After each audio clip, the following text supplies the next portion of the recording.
Welcome, everyone. This is the next episode of Unchained Business. I am Caleb Jones. I am with Miss Billie Olds, the Ginger Ninja. Miss Billie Olds is looking beautiful today. I was just commenting about how pretty she looks. Lighting if you're watching the video version of this. Yeah. Lighting and lipstick. Thank goodness. You've upped your appearance game. I upped my camera. And okay, that helps too. I did that because my ring light broke. Oh, I got it. Okay, yeah. I am trying to up my microphone game. So in the last few videos, I realized both in the YouTube videos I do and these podcasts, I move around a lot. If you guys didn't know, if you're watching the video, I move around a lot. I'm a very high energy guy. So what happens is you can hear in the audio. I move away from the microphone and it gets quiet, and then I move back to the microphone and it stays nice and loud. So what I've done is I've aimed the microphone right at my mouth instead of having to the side. And was on several Zoom calls today for joint ventures. And I was trying to focus and not move my head as I talk into the microphone like this, like I'm a radio announcer where you just don't move. Oh, it's so hard, but I'm gonna have to practice that a little better. Or I could get what they call an omnidirectional mic, which I used to have, but then it picks up all the sound around the room. Like I have a little fan going over here you can't hear, and damned if you do, damned if you don't. So we're all trying to up our presentation game for you audience. I was about to say a bad word, you audience members. I was about to say you mother blankers, but I'm trying to dial that down as well to be more. Now, Caleb. Yeah. I swear like a sailor. Who am I kidding? Well, we both do, but you haven't done this lately, but you've said things in the past. I think I've gotten better when I do like webinars and stuff. You're like, Caleb, like when I said ruler of Dubai on my thing, and then when I started swearing or talking about, non-business topics and things like that. Yeah. So I am trying to dial that back a little bit, especially as we get more people, more eyeballs to this content. So yeah. I know, Caleb, it's a struggle. It's a struggle. The struggle is real. Both doing it. I know. Really quick, by the time you hear this, if you did not already know, finally, and I have been dragging my feet on this, and it is now done by the time you hear this, the Unchained Business Podcast is now up at all of our usual podcast platforms. Yay! It hasn't been before. It's only been in a few places. Believe it or not, my lovely wife, Pink Firefly, is the one who actually uploaded all the back episodes. So this is episode 15. I'm not sure. Okay, don't quote me. You'll see on the title of this podcast what episode this is. I want to say 14 or 15. But anyway, all the back episodes of the podcast are now there. If you want, I will actually pull up the website we were just talking about, Billie, and I will read off the podcast platforms that we are on. If you didn't know, you go to calebjones.com/podcasts for the Sovereign CEO podcast, and we're on the same platforms as that podcast. We have another podcast, Alpha Male 2.0, and that's on most of the platforms, but not others. Hang on. Let's see, podcast. And I will read them off to you because I'm just that kind of guy. Here we go. So we are on, let's see, Apple Podcasts, Google Podcasts, Spotify, SoundCloud, TuneIn, Stitcher, Castbox. I'm not sure about that. I'm not sure if this podcast is on Cast, but I believe so. iHeartRadio, we're on that. Overcast, Acast, and we should be on Amazon Music. That's something I just added a few months ago, so that should be on the those of you who use Amazon Music. We're on all those platforms. Plus, obviously, we are on YouTube for the video version. And I don't know if we propagate this to Rumble and Odyssey. I don't think we do. We have a lot of followers over there. Yeah, so we're all over the place. So there you go. Because I know a lot of you have been asking, and it's been my fault. Like, Caleb, can I list this podcast on our normal thing instead of just doing YouTube? Sorry, yes, you can now. So you can go to, if you go to any of those podcast platforms, there is no website page set up for this yet. There will be soon. Maybe by the time you watch this or hear this, there might be. But if you just go to any one of those podcast platforms and search on Unchained Business, we are the only one. I made goddamn sure that we were the only one, because that was the problem earlier. We were business badassery. And to set this up on those platforms, I had to type in business badassery and some other podcast came up. But So Unchained business, we're there. We have our own logo, all that good stuff. So just so you know, and I apologize for the delay. I got a lot on my plate, especially lately. You want to talk about our topic? It was your idea, so why don't you introduce it? Well, a lot of people come to me and ask, Billy, what do I do if I don't have money to start a business? I have to me quit too. a job, or I have a family and kids to support. I can't just quit my job until I have an income. And there's a great feeling of scarcity. And I thought we could talk today about different ways to monetize your business or to step into a place where you have enough money to work on that business without having to jump ship right away. And so Billy's talking about people who say, hey, I have kids, or I'm recently divorced, or whatever, or I lost my money in blank. Yeah. My audience, a lot of you have told me I'm young, I'm 25, I don't have any money, or some of you older guys, I just went through a divorce. I had money and now I don't. I went through that. So a lot of different scenarios where you have a feeling. Billy just touched on it. It's an emotional thing more than anything else. And at the end of this podcast, you realize this is an emotional thing, not a logistical problem. I mean, it is, but it really isn't. This is a mindset, emotional thing. So before we get into those things really fast, I do want to state for the record, and I'm really big on this. Billy, you can comment on this too. I don't think we ever talked about this, you and I. You don't need a lot of money to start a business. I've said that over and over and over again. Now, it does help to have seed capital to invest in a cool website and immediately get in and start, hiring people and immediately running ads. That's fine. That's good. But if you don't need that stuff, as I've said, maybe, 3,000 times, this business, Sovereign CEO, is an outgrowth of another company, which is an outgrowth of another company that I started in 2009, and it cost me a grand total of $29. And I think there was two things. It was like $5 for the hosting platform for my little dumb blog I had back then, and it was something like $22 for the domain name. And that's it. And I didn't spend any money on advertising until I was already making six figures from that business. And today that's a multi-six-figure income stream for me. So you don't need, step zero in this process is to remember that you don't need a bunch of money to start a business. I still get people, I don't know if you do, Billy, but I still get people who say, well, I can't start a business, I have no money. You don't need any money. It's helpful, but you don't need it. What are your thoughts on that before we get into the actual topic? Because we never discussed that. I feel exactly the same way. People say you can bootstrap a project, and most people's response is, well, I don't have bootstraps. I don't have boots. I'm really from zero. Or I can't take the risk with my steady income stream. So I have to think of something different. And I always feel, as you do, that that's more an excuse than a reality, because you don't, unless you want to start a Airbnb rental business, or you want to develop, there are some a capital intensive business. Exactly. There are some scenarios, absolutely, you're going to have to spend money, but in most cases you don't. There are clever workarounds, or there are ways that you can engage a side hustle to monetize what's really the project you'd like to pursue. But the reality is that you don't need money. I'm the same as Caleb. I started with a couple dollars in my checking account and decided to, put my shingle out. That's it. Right. That's it. And you just networked with people, right? That was your marketing back then? Oh no, Billy's frozen. Billy lives out in the middle of nowhere. And out in the middle of nowhere, your internet sucks. She has like DSL. I'm not kidding.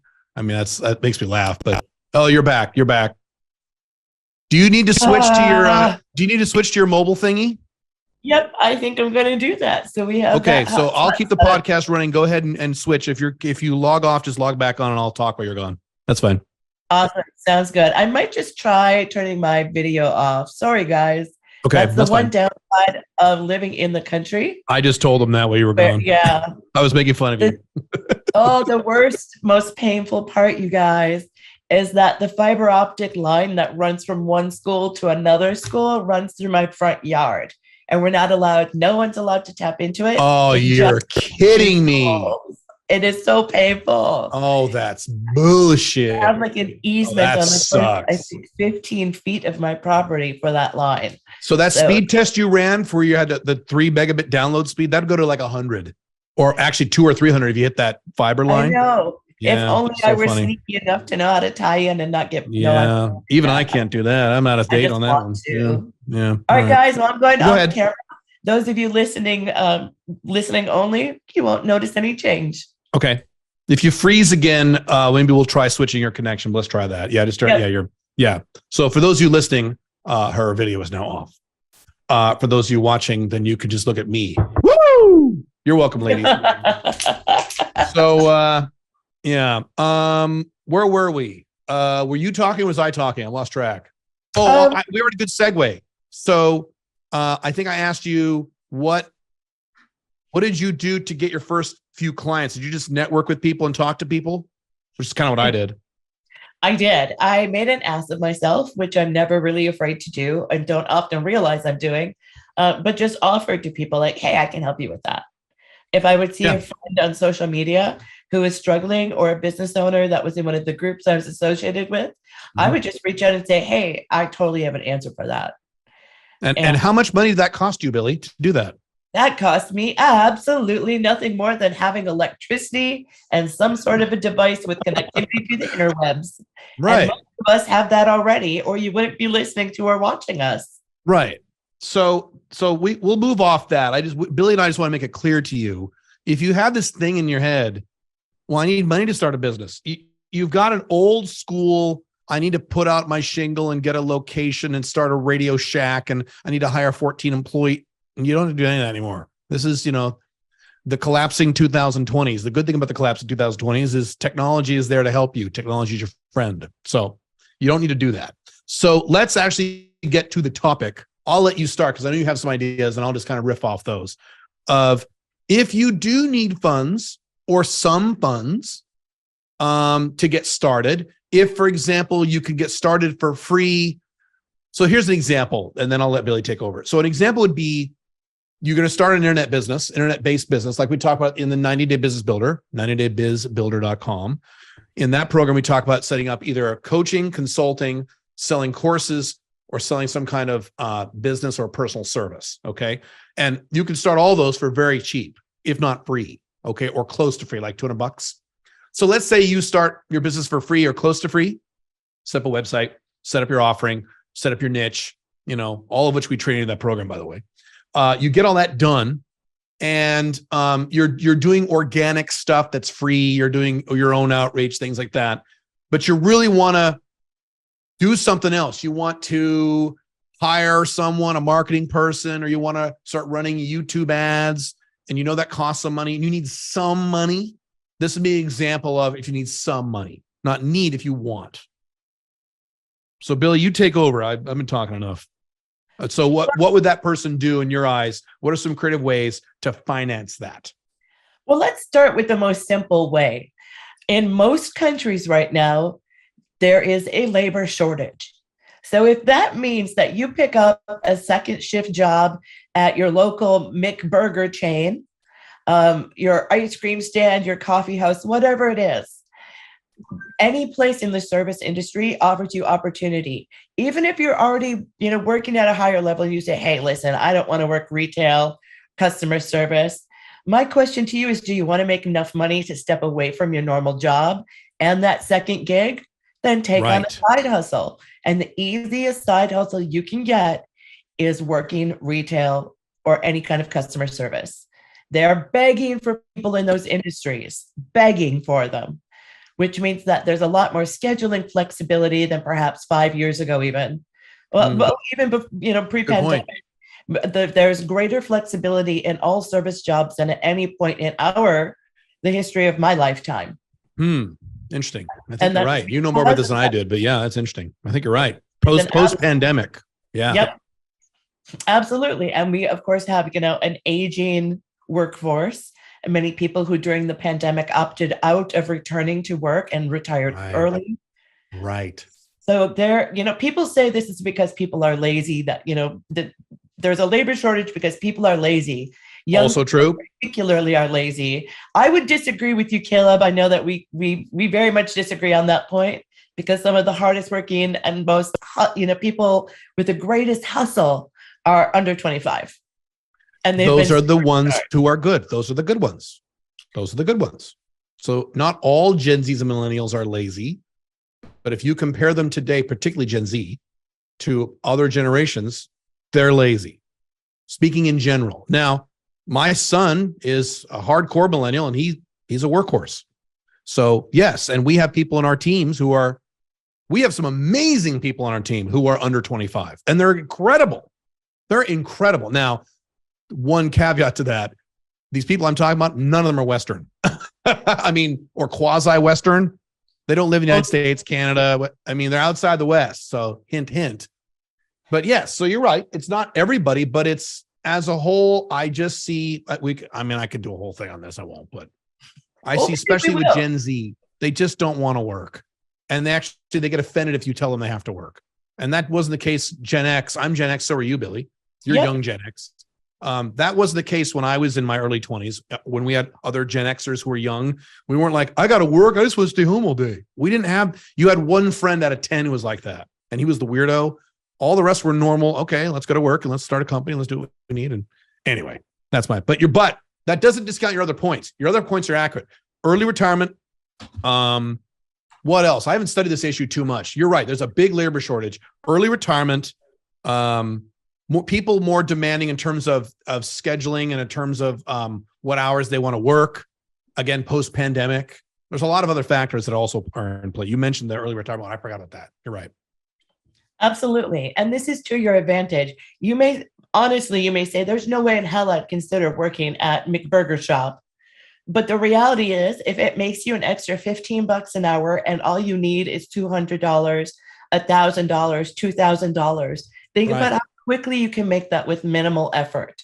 Are you going to be jumping for joy to be working as a cashier at a supermarket? No. But is it going to make you money? Absolutely. And Caleb, I think you and I can speak from experience.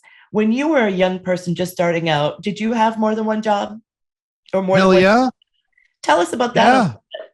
Oh my God. So, I had more than one job, and then I had a job plus a business that actually took time.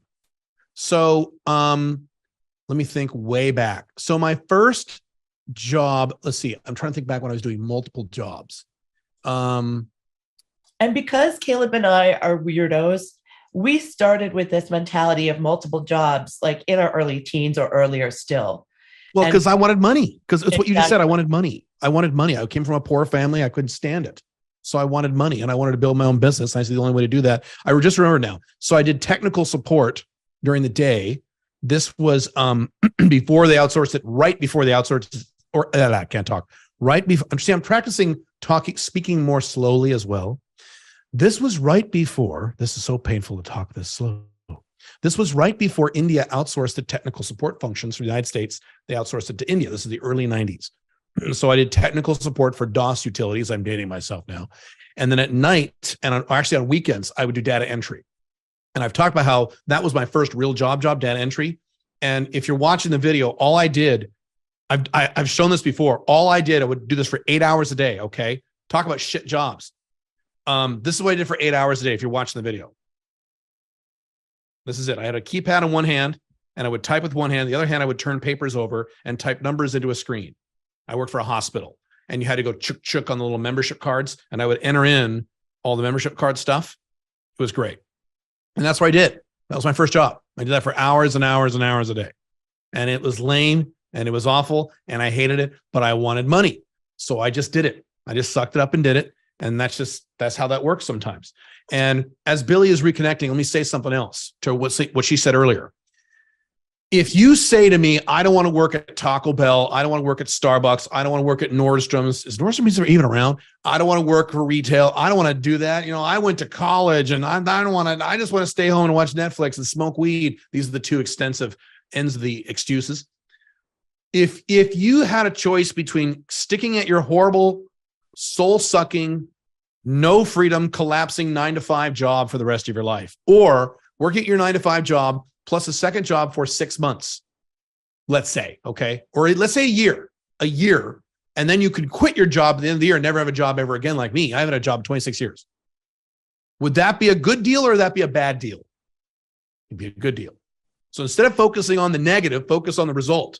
You're not going to earn the extra money to go out and get drunk on Friday night. You're going to earn the extra money to dump it in your business, to scale your business and build your business and build that income source so that you can quit. And I have formulas about when people can quit their job. We can talk about that if you want, but keep that mindset instead of saying, I don't want to work, because I hear so much of that crap from men and women, both in their 20s and early 30s these days. It makes me sick. So you've just got to focus on the objective and not the pain. Are you back, Billie? I'm back, Caleb. Cool. I'm on my phone now, guys, so I apologize if the quality is lousy. That's awesome. Oh, it's so frustrating. Yeah, I understand. But there's always a workaround. So, yeah, I did. And I agree with you 100%. I had to kind of restart my life about 10 years ago. And I worked at Arby's for a while. I mean, honestly. Really? 10 years ago? So you're in your 30s? Just after I broke my back. Yep. Oh, I didn't know this. And I was able to get moving. Okay. I went through a rough patch and I lost almost everything I owned. Literally. And we can talk about that another time if anyone's interested and how you rebound from something like that. Because I went through something with my divorce when I was 35 around the same time. So we should do a podcast on. Let's try to remember that for future podcasts. We forget about our topics. Yeah. Absolutely. That's a really good one. But I had to start over. And so I got an office job working, 8 to 5. And after that, I would go to Arby's because a friend of mine was the manager. They were short of staff and he would let me come, basically come in when I wanted to. I also, at the same time, worked at the local Elks Lodge. No kidding. Yep. I waitress for the first and last time in my life. I'm terrible at it because I have no memory and you can't use your project management tools in a job like that. But honestly, it gave me enough money that I felt confident and I could step out on my own much more comfortably. And it was hard. I didn't want to wear some stupid Arby's uniform. That is not an environment. I don't even go to fast food restaurants really. So it's hard. And I felt awful. I felt kind of humiliated having to do that at first. And then I realized, fuck it. You want to rebuild the assets that you have right now is your labor. So get out there and make the most of it that you can. Work 2, 3, 4 jobs. There's no shame in that. Do what you need to do to make that extra money. And if you feel self-conscious, that's all in your head. So really quick, I want to interrupt you to praise you. So if you guys didn't know, Billie, if you've watched past podcasts in the series, Billie has ownership in several different companies. She's self-employed. She makes high 6 figures today, and she's location independent. So it worked.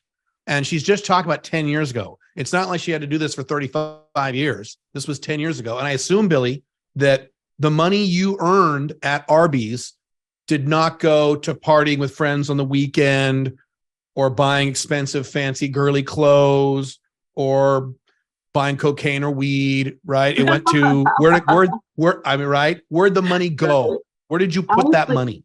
I put it into getting business cards, which was Vistaprint, $25 or something like that. So funny. Yeah. Getting a decent computer. And that's all I needed. Her business. Perfect. Yep. That is literally what I needed. I needed, obviously a stable place to live and utilities and all of that normal life stuff. But on top of that, realistically, my needs were internet, a phone, and some kind of a computer. And for many of you, if you're doing coaching, consulting, courses, you need very few tools. I didn't have a website. I still don't have a website. I told Caleb I was going to build it about 6 months ago. And I kind of started and then was like, damn, I just keep getting all of these leads and these new people. So I literally Then forget the website. Hey, I had my CCM company never had a website and I did just fine. You don't need a website. You don't need one, especially if you're, you got plenty of, eventually you should have one just for your own branding, but you don't need one. And now there's no rush for you. Make the money, get the clients. You're perfect. That's it. Yeah. And I did that for maybe 7 or 8 months. So how long did you have to work for Arby's? How long did you have to do that? I chose to do that for I think it was about 7 months. And I did the Elks 7 Lodge. months. The Elks Lodge a little bit longer, just because I knew a lot of the people who went there. That'd be a lot easier too. Like retired teachers and stuff. Yeah. So it was easy, and it was 1 or 2 days a week. That'd be easy. Yeah, that'd be easy. So again, I want you guys to pay attention to this. What she's saying, Billie is hyper successful, and she worked at Arby's, but it only took 7 months. It wasn't like she had to work there for 10 years or 15 years or 40 years. 7 months. And she put the money into things that she needed to scale her income. Business cards. Now, you probably didn't need business cards, but you probably didn't know that at the time. Nope. A good, better computer, stable place to live so you can focus, all that stuff. Yeah. Perfect. Exactly. And I actually started out with a physical good as well. So Caleb, I think you know this. I own and still own a company called Florelli Jelly, which is edible jelly made out of flowers, like dandelions and peonies and roses and jasmine. Yeah. So I had to buy materials for that. But all I needed to do was buy like 2 cases of jars and pick the wild violets and dandelions in my backyard, get some sugar and a boiling vessel. And that's all I needed. So I wasn't able to afford many supplies at first. I could afford maybe 4 flats of jars. So 48 jars. And then I would go to a farmer's market or to one of those little craft shows. I hate going to those. So eventually I delegated that. So first thing I did was send my ex-boyfriend's aunties would go and sell it. Perfect. So really my expenses were incredibly low. I kept my overhead as tight and as low as possible. And the weekends would be spent for those first 2 or 3 months going to farmers markets and different craft and art fairs. And then I could scale, and then I could delegate, et cetera, et cetera. But it was bootstrapped all the way. I started with less than $100 to do that. I want to tell you guys listening to this podcast or watching us why you should listen to me and Billie. And I'm being literal. I'm not making a joke. Okay. And this is something I have felt for my entire adult life, going back to when I was in my early 20s and had no money. When I was coming up in the world, and Billie, when I'm done, you can comment on this. I'm curious to know what your thoughts are about this, because I don't think we've talked about this either. It was very important to me to learn from people who started with nothing and ended up with a lot. I did not want to learn from people who had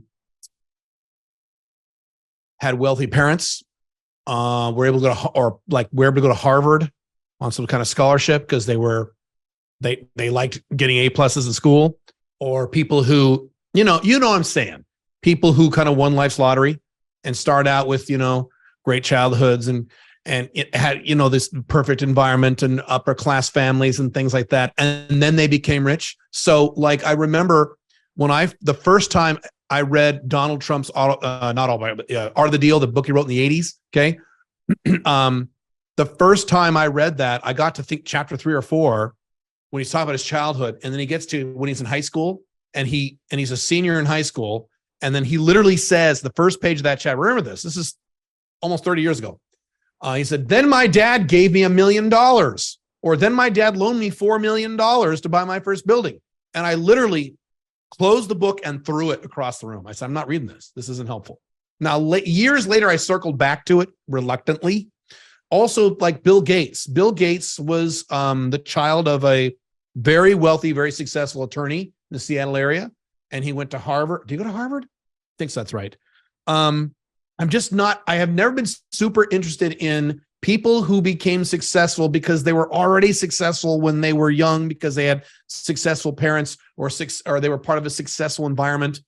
What I felt very strongly about, I wanted to learn from people who started from nothing and then became millionaires. So that's why I really attached myself back in those days to people like Brian Tracy. Brian Tracy used to sleep outside of his car. Sylvester Stallone was homeless for months on end. He had to sell his dog because he couldn't afford to buy food to eat. And now these guys are, multimillionaires. So Billie and I both started from zero. Billie and I both came from lower middle class or upper lower class backgrounds. We never inherited any money. We didn't have wealthy families. We didn't go to Ivy League schools. We had to start from nothing and build what we have from scratch. That's why you should listen to us. And I'm congruent about this because when I was coming up in the world, those are the only people I listened to. I would actually, if I met someone who was successful, I would actually say, I'm sorry for the tangent on this, but this is very important to me. I would actually ask the person, if you start giving me advice and stuff, it was a successful business owner or whatever, I would start asking about his background. And my radar was up for, were you born into a wealthy family? Did you go to a wealthy school and get a bunch of contacts? So by the time you were 19, you had all these contacts with the country who could hire you for these 6-figure jobs. And if I heard that, I would kind of just shut down mentally. And maybe I shouldn't, but that's just how I operated. And if I heard, started from nothing, my parents had nothing, I didn't have shit, and I started with what Billy just said. I started with $100, and now I have this. Boom. Now I'm listening to you and I'm taking notes. So that is, in a nutshell, why you should listen to Billy and why you should listen to me. We started from nothing. Yeah, and I would add to that, Caleb, I think you were like maybe lower middle class. Because both of your parents worked. Your mom was a professor, an educator. No, she was a homemaker when I was a kid. Later, she went to work when I left the home. Gotcha. Same for me. Yeah, we were not poor. I try to make that distinction. We were not poor. We were very financially strapped. My dad had one income supporting a family of 7. So we were very strapped, but we were in a lower middle class neighborhood. Yes, that's correct. Lower middle class. And in my case, I came from dirt poor farmers. So like real poverty, like food insecurity, especially in the winters. If we couldn't grow it, it was hard, to keep food on the table. Really? For mom, dad, 4 kids. We were dirt poor. So we had to learn these things from day one. And I think Caleb is right. The best example I can give is, for those of you who don't know, I used to be a professional equestrian, like riding horses. I trained with 2 different Olympic coaches. One of them won all of these awards. She made the American Olympic team in the 90s. And she won best seat in Germany, which is a big, huge honor for being the best rider, natural rider. And what I learned from her is that she couldn't teach. Because those skills were innate to her, it was like her gift, like a child who's a piano prodigy, right? She couldn't teach much of anything because she couldn't break down into component parts the process that she went to get from point A to point Z. Mm-hmm. And that was the light bulb really went off for me when people, student after student would say, "Oh my God, you're so great at breaking this down so I can understand it." That's only because we didn't have those assets. I didn't have trainers or coaches. I had to figure it out by myself. So you go down all sorts of right and wrong paths from the beginning. And so you come up with many different answers and many different ways to solve a problem that someone with an innate ability really can't teach. So I think having gone through those struggles gives us a lot of material to share with you, because we've taken those wrong turns and backtracked and found our way and had to find a way that also resonated with our individual voices. So really important to honor that. Getting back to our original topic, how do you feel about, I have my own feelings about this that I've mentioned before. How do you feel about borrowing money when you're starting a business, like credit cards and shit? What is your opinion about that? Don't do it. Don't do it. Don't do it. Spend what you have. And if you don't have it, make it or alter your plan. So if your plan was to say, I want to own the big trucks that rescue semis when they break down on the side of the road, that is a capital heavy investment. I personally would not choose to go down that path. I wouldn't want to have that high risk and enterprise, certainly as your first business. Because of the capital expenditure, right? Exactly. And because you don't know what you're doing yet. Right. You haven't found your business owner feet. Right. You don't know how to hire people to do your bookkeeping. Get the processes in place for an easier business. And by easier, I mean just not as cash hungry. Start a business, dial back your expectation for your first business and make a capital heavy business your second business that can be funded by the first. That's a good answer. So what she's saying is, if you feel like you need to borrow money to start your own business, you're probably looking at a capital intensive business that you shouldn't be doing for your first business. That's a really interesting answer. That was very insightful. It's not even the issue of debt. It's the issue of you chosen the wrong business model to start. And I agree with what Billy said. I am horrified. I don't see this as much today in a post-internet, post-COVID world, but for most of my life, I would be horrified to see these people who, I'm sure you see this too, Billy, who start their first business and it's a storefront. So they got to rent this expensive storefront. They got to buy all this inventory. They got to run ads. I'm like, oh my God, you're going to go out. I mean, the odds are 85%. You're going to go out of business in 2 years. They mortgage their homes for this, and they always do. They always go to business, and you can see it a mile away. And I just, don't do it. That is, to Billy's point, she's right. If you're going to do a capital intensive business, make that your second or third business. If you really want to do it, don't make it your first, because Billy's right. You don't know what you're doing on your first business. The only exception to that would be if you buy a franchise, and that's a whole different set of problems, but that would be an exception. Other than that, don't do it. Yeah. Right. Good answer. And if you buy a franchise, you need to have very, very deep pockets in most instances. Yeah, it's a million plus the cheapest ones. The cheapest franchise I think is Subway. Right? It depends. I mean, that's of the major franchises. Yeah. Yes. Oh, that's true. Of fast food franchises, you're right. You could buy, I had an uncle who bought a carpet cleaning franchise, for example. So you can get any kind of franchise. But the problem with franchises is that you're buying a job, in my view, and they're not location dependent in most cases. So that's why I just don't ever talk about franchises. But I'm just saying, to be complete about this, technically you could spend money buying a franchise and they will tell you what to do. That's what you're paying for. But I don't recommend that because that's not location independent. So I wouldn't recommend that. Exactly. I recommend that people be like me and just build their own franchises to sell, because that's actually, that lift isn't as much as you'd think. E-Myth Revisited. That's all about that book. Yeah. Treat your business like it's a franchise. Create it like it's a turnkey operation, like you're going to pick it up and sell it someday, even if you never plan on selling it. Because he writes the. Oh, sorry, Caleb. That's why we advocate so heavily for project management and creating SOPs for everything right away. It's because we're essentially following the franchise model, so we can hand it off to anyone who wants to buy into the business. We could literally hand Caleb's or my businesses over tomorrow. Right. We could. You wouldn't have us as personalities. We have personality-driven businesses, so we're a little different, but same thing. And what he says, the book is great quote. I've mentioned this quote before. Treat your business as if you're going to sell it, even if you're never going to, for a fact you're never going to sell it. Because if you never sell your business, you've bought it. So you bought the business that you have. Why would you want to buy a shitty business? That's his whole point. Yeah. And it's a very interesting way of thinking. It changed the whole way I viewed businesses when I read that book, 25 plus years. That's why it's one of the top 10 books I recommend people read. We're coming up on our time here. We covered a lot of stuff in this podcast. Damn, we're pretty good today. We're on fire. Let me throw one other idea out there. And Caleb, I'd love your input on that. Turn your current job into a freelance position and get another position. Or we've had people do that.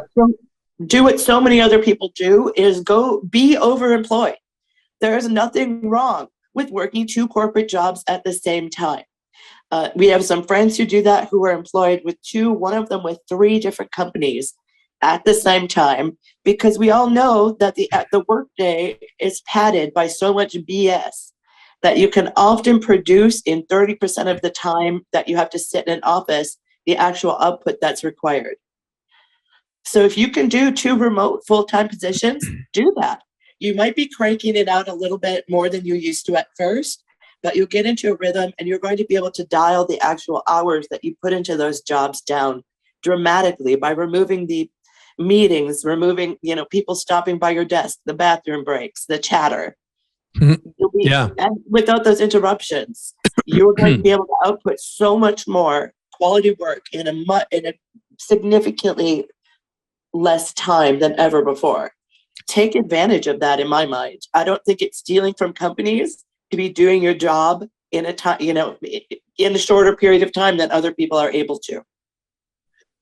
When I first met my wife, this is, almost 10 years ago, she was working 3 jobs. She was working full-time in an insurance company. Then on the weekends, she would show apartments. And then she had a third job where it was 5-6 hours a week, where she would show do apartment management for another set of apartments for a property management firm. And for some weird reason, I am attracted to women who are very feminine and are workaholics. And so when she told me that, I'm like, oh, that's awesome. Most people are like, why the hell are you working 3 jobs? Interestingly, the girlfriend I had before my wife, I've mentioned this on my other content. She would work she worked at a restaurant. She would work 12, 13-hour shifts. She was a manager, and she would never take breaks. And at least twice while we were dating, she would pass out from exhaustion, and the ambulance would have to come and take her to the hospital because she just kept working and working and working and never taking a break and not drinking enough water, not eating. And so if they can do it, you can do it. It's not that hard. Not that big of a deal either. And exactly. As in all of our cases, it was temporary. By the time we were, dating, my wife wasn't working 3 jobs. She got over that stuff. It was just temporary. Yeah. So, and you can do anything. Be resourceful. If you live in a climate like I do, where there's still freaking snow coming down every once in a while, shovel snow, rake somebody's leaves. Yeah, whatever. The investment for those things is one tool that's less than $20. Do whatever it is you can. And it's only temporary. It is. Scrimp and save and understand that that's your investment in yourself. You don't need to come from a rich background. You don't need to come from a middle-class background. You don't need to come from a rich Western country. Where you live, there are opportunities. Find them. And that means you have to mindfully look. And that's a great position to be in. And it's only temporary, because I know what a lot of you guys know. I'm not doing that. I'm gonna use one quick example, and then we gotta go from what you just said, Billy. I had a friend in high school, and I was in high school back in late 80s. I had a buddy, his name was Frank, and he had a lot of money. He had a lower middle class family like me, but he always had tons of money. He had a cool car, and he would buy all this cool equipment for his car. And where do you get all this money? And so what he did is he got some business cards. His name was Frank, and he made a business. He opened a business checking account. He was a teenager. He was like 15 years old, okay? He called it Alexander's Window Washing. And he made it say Alexander's because he didn't want to say Frank's Windows Washing and say, my name is Frank. He made it look bigger than it was. So it's Alexander's Window Washing. And he would just go down to like the local library, the local little office buildings we had. This is in West Lynn, Oregon, suburb of Portland. And he would just go up door to door and show them his business card and say, your windows are really dirty. I can wash them, and I'm really cheap. And he bought, like you just said, Billy, he spent minimal amount of money with his window washing equipment. It was real simple, basic stuff. He got it like, we didn't have Costco back then, but at a big box store. And this guy made money. He was 15. And I went, damn, that's smart. So if a 15-year-old can do it, you can do it if you need the money. And that is way better than borrowing it or any of those other things. Cool. Any last words before we go? This is great. The bottom line, guys, is that each and every one of you listening has the capability and the power to do this, regardless of where you live. So keep that in mind. Don't be discouraged. There is no shame in taking a job at Arby's. It's not something I ever thought I would publicly talk about because I still have some lingering feelings of embarrassment about it. But at the end of the day, I did what I needed to do to make the money I needed quickly so I could get the hell out of there and my other 2 jobs. Right. And that was in my mid-30s after, falling up, breaking my back and losing everything I owned, basically. If I can do that in the middle of nowhere, Wisconsin, I guarantee each of you has that power. No excuses. Within yourselves. Yep. Right. No excuses. I hear a lot of excuses from a lot of you fuckers. No excuses. There aren't. There's just preferences and what you choose to make your life. That's it. Cool. Well, thank you very much, Billy. We will be seeing you guys next week. If you are watching this on YouTube, I'm not going to tell you to like and subscribe and all that stuff. Just throw a like on the video. That's good enough. If you want to do more, you can. Okay, I'll be pushier on this one. Okay. Like and subscribe because it makes your Ginger Ninja's heart full. Yeah, there you go. And you can also rate this podcast on whatever. You can put their star rankings if you have like iTunes or things like that. That'd be useful too if you like this. And we will see you in a week. Thank you very much. We'll see you then. And don't forget to send your ideas and questions, your ideas for future podcasts and any questions to theonlyblackdragon.com. All one word. theonlyblackdragon@gmail.com. Oh, at gmail.com. I'm sorry. Yep, See, this is why we keep Caleb around. Right. That's my function here. Or leave a comment if you're watching on YouTube. Either one of those. Because we're open for topics for this thing. Because again, we want to talk about what you guys want us to talk about. We're pretty good at guessing because we know you guys pretty well, but still, yeah, definitely let us know. Cool. We love your input and we read the comments. For those of you, you may have noticed I've started responding to some people on YouTube. Yes, I have noticed that. Yes. Yes. I'm going to start checking out the other platforms now that we're up. Caleb, I know that you and the team respond to those as well. Yep. So, guys, know that we actually do read this and we do care about what your ideas and thoughts are. So thanks for continuing to share with us. Correct. Cool. All right. Thank you, guys.